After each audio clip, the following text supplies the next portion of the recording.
क्योंकि हमारा परिवार बहुत संपन्न परिवार था। उस समय हमारे पास 50,000 रुपया कैश और 5 किलो सोना था।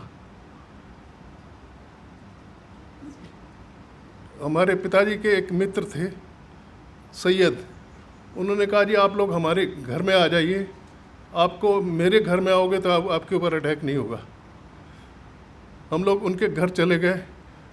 फिर लोगों को कैंप ले जाने के लिए मिलिट्री ने आना शुरू कर दिया। मिलिट्री जब आई तो किसी ने हमारे पिताजी से कहा कि आपसे ये पैसे भी छीन लेंगे और आपका सोना भी ले जाएंगे। तो उन्होंने अपने मित्र के पास सारा पैसा और सोना रख दिया।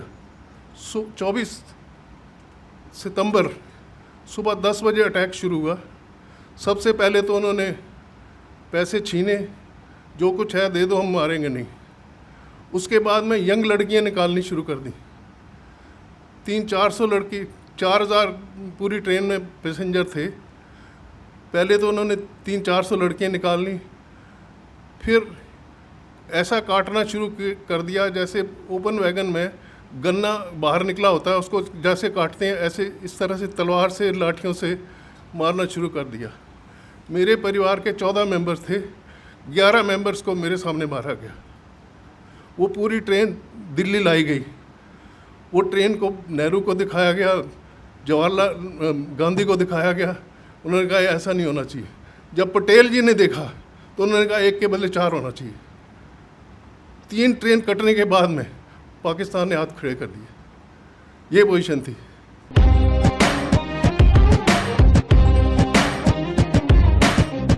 मेरा नाम PL मेहता है। पार्टीशन के टाइम पर मेरी उम्र 10.5 साल थी। हम लोग पाकिस्तान में डिस्ट्रिक्ट झेलम के रहने वाले हैं। हमारे गांव का नाम साहूवाल था, जहाँ पर हमारा एक पूरा परिवार जो है 14 फैमिली मेंबर्स रहते थे।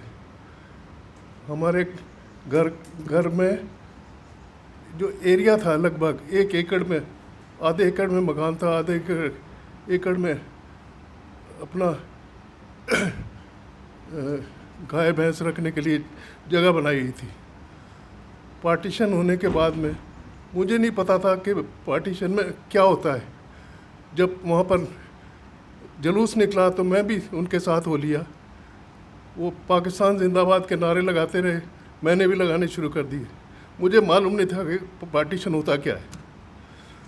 लेकिन कुछ समय बाद हमारे पिताजी के मित्र आए। उन्होंने कहा कि जी आप लोगों के ऊपर अटैक हो जाएगा, आसपास के गांव वाले जो है आपसे पैसा भी लूट ले जाएंगे और आपको मार भी देंगे। क्योंकि हमारा परिवार बहुत संपन्न परिवार था। उस समय हमारे पास 50,000 रुपया कैश और 5 किलो सोना था।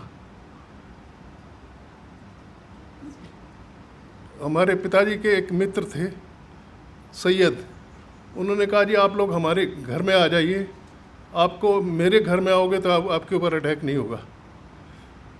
हम लोग उनके घर चले गए। फिर लोगों को कैंप ले जाने के लिए मिलिट्री ने आना शुरू कर दिया। मिलिट्री जब आई तो किसी ने हमारे पिताजी से कहा कि आपसे ये पैसे भी छीन लेंगे और आपका सोना भी ले जाएंगे। तो उन्होंने अपने मित्र के पास सारा पैसा और सोना रख दिया कि आप अगले दिन कैंप में हमें दे जाना, जो 12-14 किलोमीटर था वहाँ से। जब पिताजी कैंप में पहुँचे पूरे परिवार के साथ में, तो उन्होंने कहा ये आपके पैसा आपको मिलेगा नहीं, बिल्कुल एक पैसा नहीं आपको मिलेगा। लेकिन आप लोगों को ताज्जुब होगा, अगले दिन वो सुबह हमारे सोने से पहले उनका मित्र एक घोड़े के ऊपर खुद आया और एक घोड़े के ऊपर राशन लेकर 1 महीने का वो पिताजी के पास सारा सामान दे गया।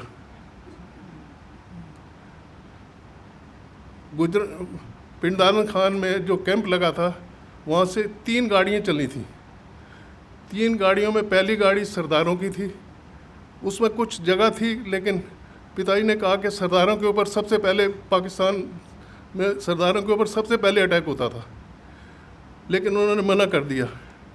दूसरी गाड़ी में हमको जगह नहीं मिली।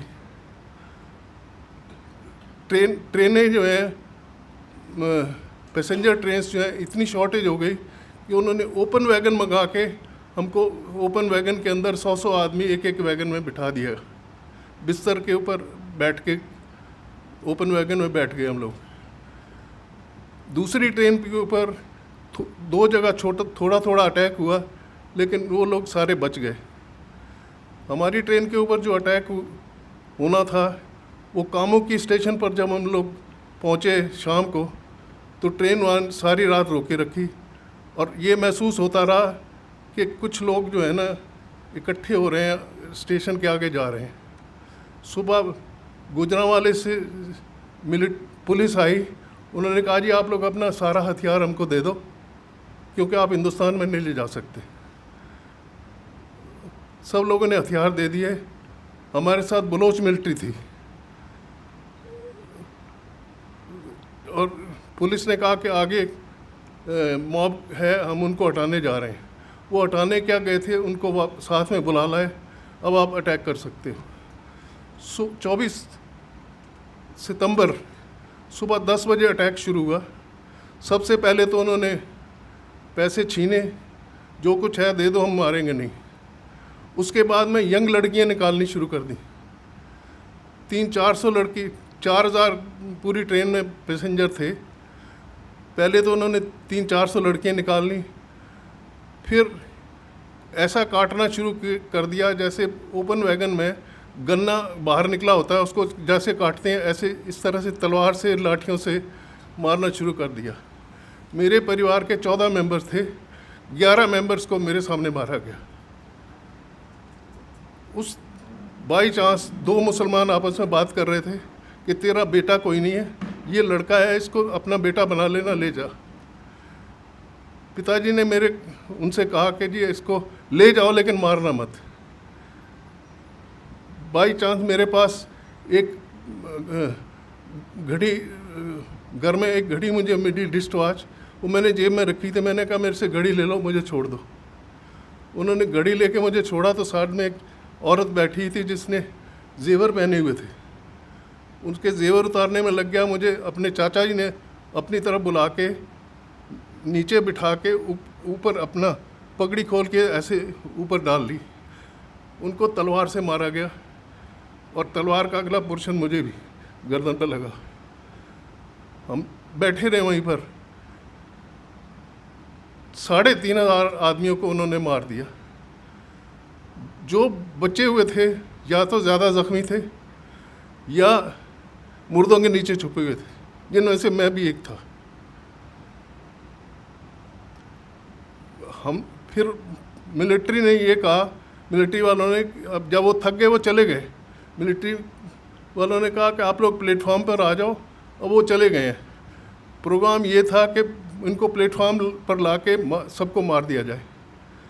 लेकिन हमारी किस्मत कुछ ऐसी अच्छी थी कि हिंदू मिलिट्री का कॉन्वॉय वहाँ से पास हो रहा था।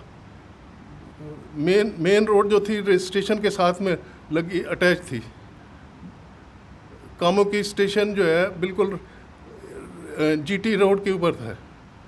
स्टेशन के ऊपर पुलिस मिलिट्री, हमारी हिंदू मिलिट्री आ गई। उन्होंने जो हमारे साथ बलोच मिलिट्री थी, बलोच मिलिट्री ये काम ये करती थी कि जो यंग लड़का निकल के भागता था वो बलोच मिलिट्री गोली मार देती थी। ये पोजीशन थी हमारे वहाँ पर। उसके बाद हम लोगों को ये कंडीशन लगाई गई कि इनको हॉस्पिटल ले जाओ जितने ज़्यादा ज़ख्मी है या थोड़े बहुत ज़ख्मी हैं। हमें गुजरांवाला हॉस्पिटल में वहाँ से ट्रेन में शिफ्ट कर दिया गया। डेड बॉडीज़ की जो ट्रेन थी उसके ऊपर लिखा गया तोहफे to Hindustan to Mahatma Gandhi and Jawaharlal Nehru. वो पूरी ट्रेन दिल्ली लाई गई। वो ट्रेन को नेहरू को दिखाया गया, जवाहरलाल गांधी को दिखाया गया। उन्होंने कहा ऐसा नहीं होना चाहिए। जब पटेल जी ने देखा तो उन्होंने कहा 1 के बदले 4 होना चाहिए। 3 ट्रेन कटने के बाद में पाकिस्तान ने हाथ खड़े कर दिए। ये पोजीशन थी।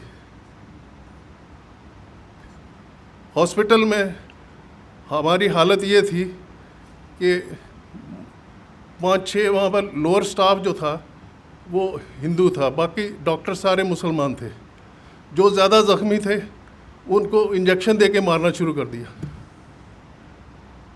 हिंदू कंपाउंडरों ने सबसे आके कहा कि इनसे ना इंजेक्शन लगवाना ना दवाई लेना, हम ये अभी थोड़ी देर में चले जाएंगे, हम आपको सब ट्रीटमेंट हम करेंगे।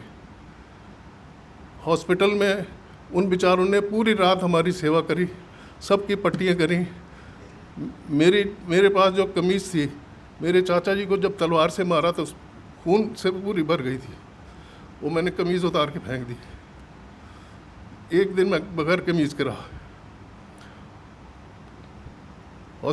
हॉस्पिटल के हिंदू स्टाफ ने मुझे एक छोटी सी कमीज़ ला के दी जो मैंने पहनी।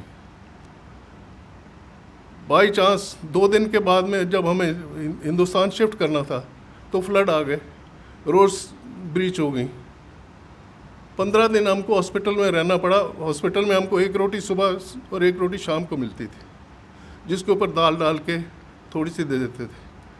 लेकिन हमारी किस्मत थोड़ी सी ऐसी अच्छी थी कि 3-4 दिन के बाद में आरएसएस वालों को पता चला कि यहाँ पर ज़ख्मी आदमी आए हुए हैं। वो गोलियाँ चलते हुए, गोलियों के बीच में चलते हुए वो लोग हम लोगों के लिए कपड़े लेके आए, खाना लेके आए, और एक मुसलमान औरत जो है वो भी खाना बना के लाती थी। हम लोग कहते थे कि इसमें जहर होगा, ये हम नहीं लेंगे। इस वजह से 15 दिन रहने के बाद में फिर हमको ट्रकों में अमृतसर शिफ्ट किया गया। अमृतसर से हमारे मौसा जी जो थे उस समय एसपी पुलिस थे अम्बाला के, हम लोग वहाँ आए। हम लोग जो है मेहता जो फैमिलीज़ हैं, हम लोग मियाल ब्राह्मण हैं। हमारे जितने पाकिस्तान में जितने हमारे परिवार थे, या तो मिलिट्री में थे या पुलिस में थे या खेती करते थे। आर्मी में हमारे पार्टीशन के बाद में भी हमारे डिस्ट्रिक्ट के 4 आर्मी जनरल्स रिटायर हुए हैं।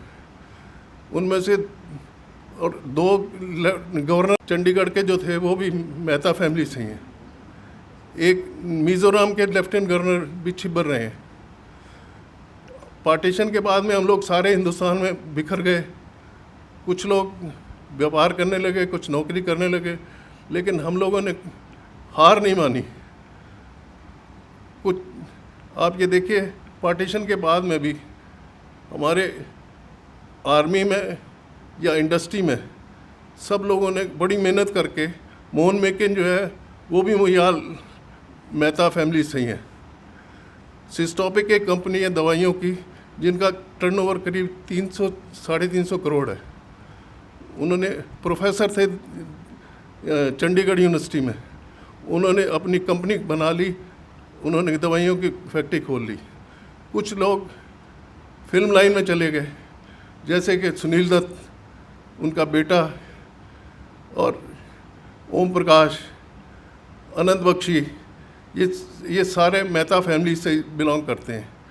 हम लोगों ने यहाँ आने के बाद में किसी के आगे हाथ नहीं फैलाया। मैंने 15 साल की उम्र में कमाना शुरू किया था। आज मेरी उम्र 85 प्लस है और मैं अभी तक अपना बिज़नेस हैंडल करता हूँ। और लेकिन पुरानी यादें बुला नहीं सकता। कश्मीर फाइल को देख के मुझे खुद महसूस होता था कि जो उनके साथ हुआ है वो हमारे साथ पहले हुआ था, उनके साथ अब हो रहा है। आप लोगों ने मेरी व्यथा सुनी, उसके लिए धन्यवाद। जो पार्टीशन के 3 आदमियों को मैं जिम्मेदार मानता हूँ, पंडित नेहरू, महात्मा गांधी और जिन्ना। अगर महात्मा गांधी मान लेते कि जिन्ना ने ये सजेस्ट किया था कि 5 साल में 2 साल हमें प्राइम मिनिस्टरशिप दी जाए इंडिया की, 3 साल जवाहरलाल रहे, लेकिन जवाहरलाल नहीं माने थे और उनको सबको मालूम था कि जिन्ना ने 6 महीने या 1 साल के बाद में मर जाना, उसको टीबी थी, ये हालत थी। गवर्नर जनरल उसको बना दिया गया। इंडिया वालों ने पता सबसे बड़ी बेवकूफ़ी जो कि गवर्नर जनरल उन्होंने अब लॉर्ड माउंटबेटन को बना दिया क्योंकि वो नेहरू के दोस्त थे। ये बहुत सारी ब्लंडर्स ऐसी हुई हैं। जितने हमारे एजुकेशन मिनिस्टर हुए हैं पुराने, सारे मुसलमान रहे हैं। सिर्फ मुसलमानों की उनकी हिस्ट्री जो है उन्होंने रिपीट करी है। हिंदुओं के किसी महाराणा प्रताप या शिवाजी के बारे में किसी ने 2 लाइनें भी नहीं लिखी हैं। ये हमारी भारत की व्यथा है। धन्यवाद।